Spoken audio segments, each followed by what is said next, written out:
SNP ministers have spent £100,000 of taxpayer money on developing a referendum bill during the coronavirus pandemic, Express.co.uk can reveal.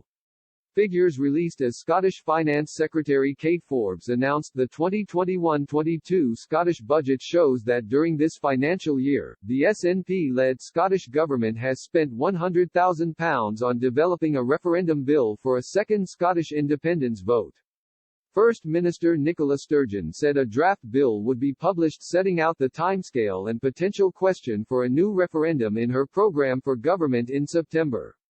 But she stressed the SNP-led Scottish Government paused work on preparations for a ballot as the coronavirus pandemic took hold.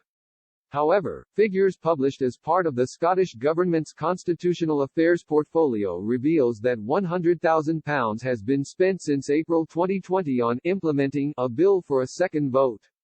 Opposition politicians slated the move, with Scottish Conservatives accusing the SNP-led administration of putting separation of the Union first.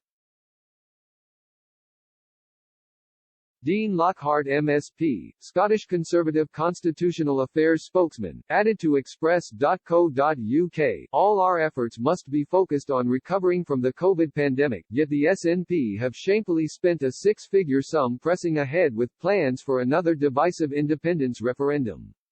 Jobs and livelihoods remain at great risk and the SNP have been painfully slow to get funding out the door to businesses.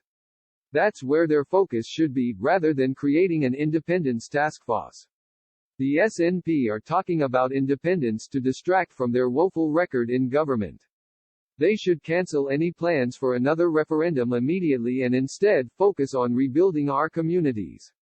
Scottish Liberal Democrat leader Willie Rennie added, the Scottish Government have got their priorities completely wrong. Nicola Sturgeon promised they would put independence aside while we dealt with the pandemic, but these figures show that her government did no such thing. There's no excuse for wasting taxpayers' money and civil servant time in the midst of a global pandemic.